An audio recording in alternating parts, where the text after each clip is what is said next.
نام خدا، و عرض سلام خدمت همه دوستان.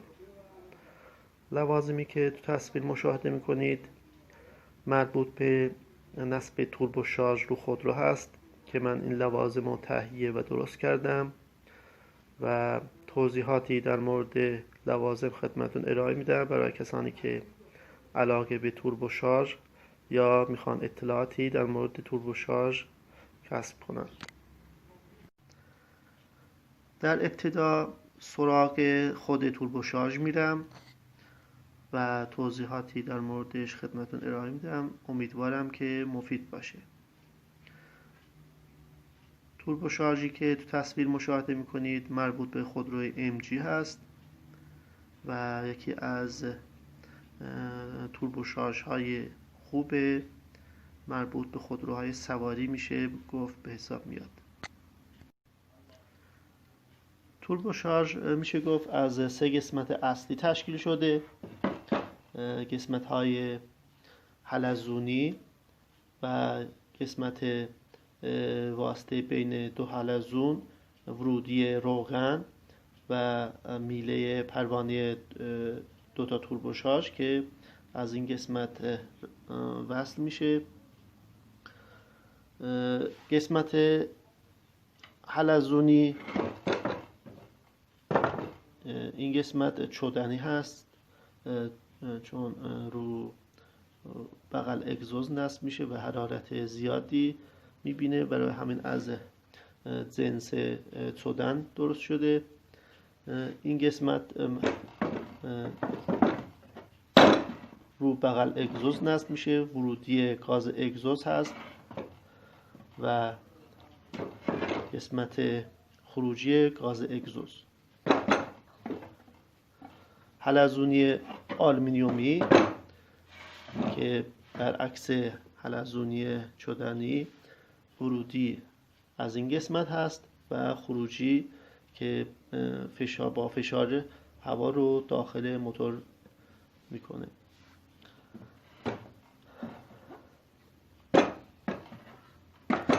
قسمت وسطیش مربوط به نصب پروانه های توربو شارژ و روغنکاری و خنککاری هست که با استفاده از بست و پیچ دوتا حلزونی رو به هم وصل میکنه. این قسمت ورودی روغن هست، روغن موتور که با فشار وارد توربو شارژ میشه برای روغنکاری بوش‌های میله پروانه توربو شارژ. چون حرارت زیاد هست، گاز اگزوز باعث افزایش حرارت میشه، برای همین با رفت و برگشت روغنکاری بهتر انجام میشه و باعث خنککاری و روانکاری توربو شارژ میشه. این توربو شارژ یه قسمت اضافی که داره و یه مزیت هست، قسمت ورودی آب هست که برای خنککاری توربو شارژ نصب شده، ورودی و خروجی آب که یک مزیت خوب هست.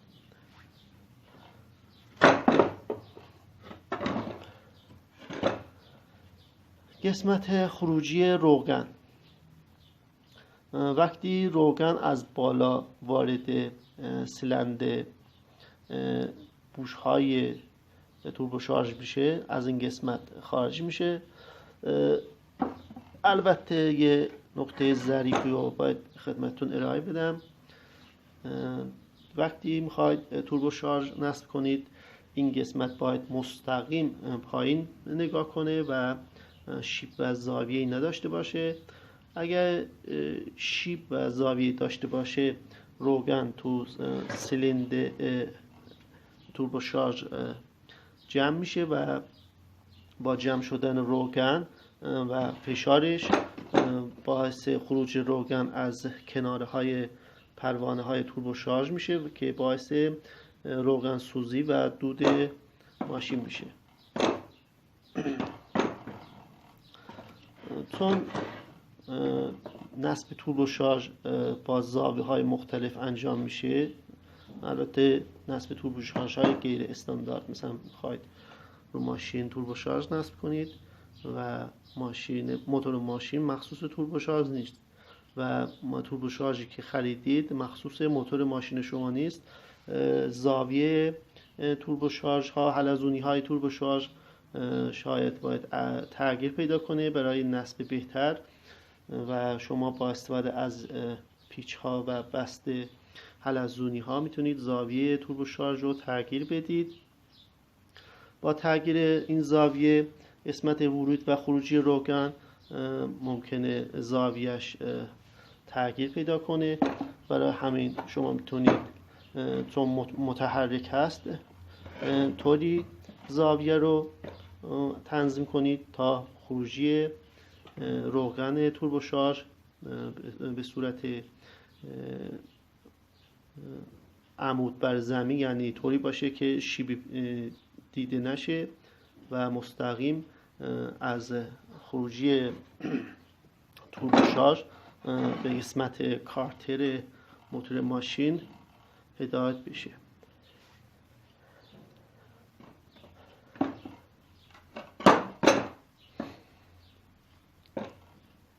این قسمتش مربوط به فشار شکن هست.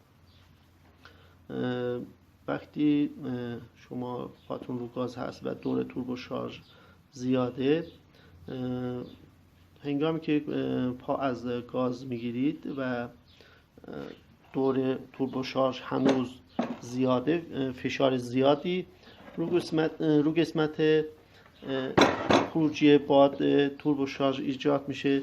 برای همین چون فشار باعث صدمه دیدن موتور نشه، یک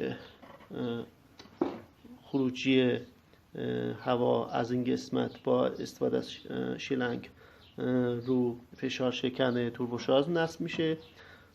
با فشار آوردن هوا این قسمت اهرم یک دریچه هست، دریچه رو قسمت حلزونی چدنی، این دریچه رو باز میکنه و یک نوع میانبر گاز اگزوز هست تا گاز اگزوز پروانه توربوشارژ رو نچرخونه و از میانبر خارج بشه و فشار توربوشارژ رو کم کنه. البته یه فشار شکن هوا هم باز نصب باید بشه تا صدمه حاصله رو حذف کنه از موتور.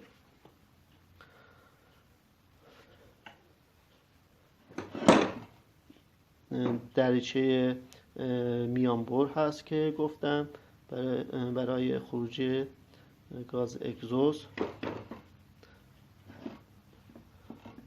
پروانه که با خروج گاز اگزوز میچرخه. با چرخش این پروانه، چون محور دوتا پروانه یکی هست، وقتی گاز اگزوز از اینجا خارج میشه، پروانه میچرخه. با چرخش پروانه اگزوز، پروانه حلزونی هوا هم میچرخه و باعث مکش و ورودی هوا رو موتور میشه.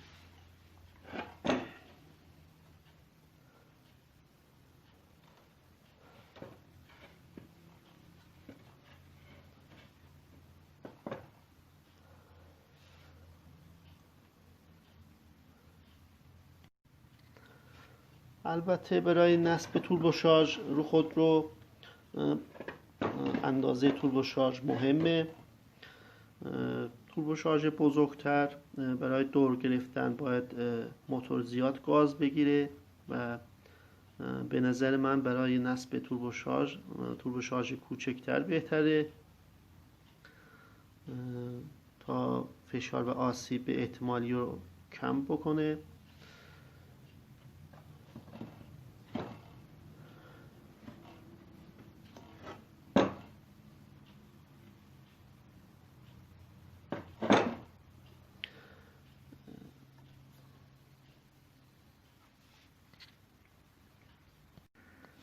این قسمت مربوط به بغل اگزوز هست که درست کردم از ورق آهنی و اتصالات گاز درست شده برای نصب توربوشارژ. معمولا رو توربوشارژ ها از هر خروجی گاز یک لوله برای ورودی توربوشارژ استفاده میشه. چون من فضای کمتری رو ماشین دارم و امکان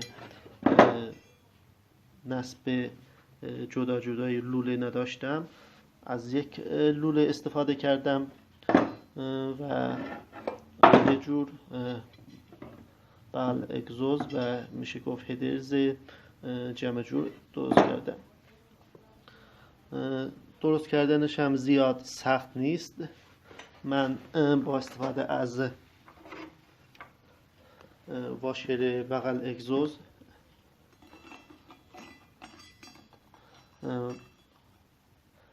ورق رو برش دادم و با استفاده از زانو و سراحی های اتصالات لوله گاز این بغل اگزوز رو درست کردم. شما میتونید برای برش این صفحه با استفاده از یک عدد واشر بغل اگزوز و برش با هواگاز این صفحه رو ایجاد کنید، یا برای بهتر کار شدن و راحت‌تر میتونید با استفاده از واتر جت این برش رو انجام بدید.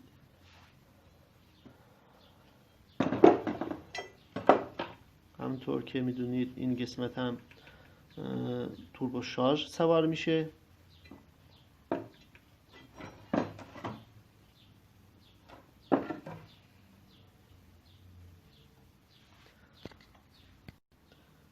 قسمت خروجی گاز از توربوشارژ به طرف لوله اگزوز هست که درست کردم و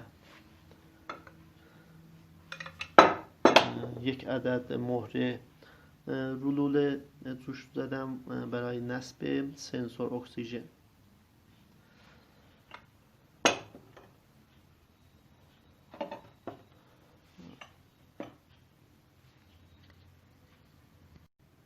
یکی از وسایل مهم توربوشارژ اینترکولر هست. اینترکولر یه نوع رادیات هست برای خنککاری هوا که وارد موتور میشه. هوای خروجی که از توربوشارژ خارج میشه وارد ورودی اینترکولر و با خنک شدن از قسمت خروجی وارد موتور میشه. هر چقدر هوا خنک‌تر باشه کارایی توربوشارژ بهتره. کارش به این صورتی که خودتون میدونید وقتی هوا سردتره مولکول ها جمع‌تر و مولکول های اکسیژن جمع‌تر هستند و هوا و اکسیژن بیشتری وارد موتور میشه.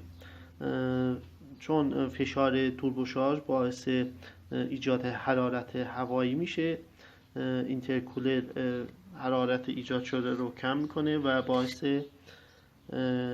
بهتر شدن توان موتور میشه. البته این اینترکولر که من درست کردم از رادیاتور بخاری هست، فقط برای توضیحات نشونتون میدم. چون البته ساخت اینترکولر مشکل نخواهد بود. از رادیات ماشینم میشه اینترکولر ساخت. البته هرچقدر اینترکولر بزرگتر و توان خنک کنندگیش بیشتر باشه کاراییش خیلی بهتر خواهد بود. من چون ماشینم جادار نیست و فضای موتور خیلی تنگه، شاید رو نصب اینترکولر منصرف بشم و این ریسکو بکنم که اینترکولر نصب نکنم. البته اینترکولر هم میشه گفت قطعه گرونیه و هم قیمت توربوشارژ هست. یکی دیگه از لوازمی که تو نصب توربوشارژ به کار میره و زیاد به چشم نمیخوره همین پارچه نسوز یا تسمه نسوز هست. این وسیله مهمیه و استفاده ازش تو سلامتی موتور و وسایلمون خیلی کارآمد هست. البته یه پوششی رو حلزونی توربوشارژ نصب میکنن به نام پتوی توربوشارژ که من تو ایران تو سایت ها گشتم ولی چیزی پیدا نکردم. برای همین با استفاده از پارچه نسوز خودم یه نوع پتوی توربوشارژ درست کردم تا حرارت ایجاد شده باعث صدمه دیدن وسایل دوره‌بری خودرو و موتور نشه. همه قسمت های لوله ها باید با استفاده از تسمه نسوز آیکاری و پوشیده بشه چون حرارت ایجاد شده زیاد میشه و باعث صدمه وسایل دوربر لوله اگزوز و خروجی های اگزوز میشه. برای برگشت روغن موتور از قسمت خروجی توربوشارژ به خود موتور من رو کارتر موتور یک سوراخ ایجاد کردم. سوراخ تو قسمت بالایی کارتل هست طوری که از سطح روغن بالاتر باشه و رو قسمت همسطحی روغن نباشه تا خروجی روغن و روغن ریزی راحت‌تر و بهتر انجام بشه. لوله های مربوط به ورودی آب رادیاتور به قسمت های خنککاری توربوشارژ هست. آب خنککاری رو میتونید از قسمت های لوله بخاری ماشین بگیرید. یه لوله فلزی هست که قسمت بخاری ماشین میره، چند تا ورودی و خروجی آب داره از سرسیلند به لوله بخاری که میتونید با استفاده از شلنگ هدایت کنید آب و داخل سیلند توربوشارژ برای خنککاری و عمر بهتر توربوشارژ.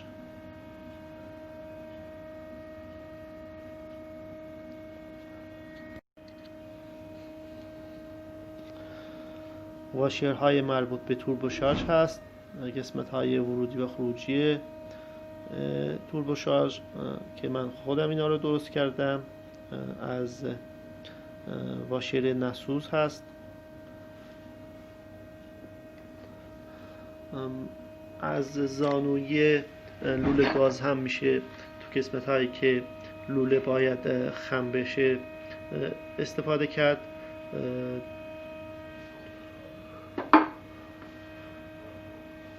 و لوازم و بست ها دیگه.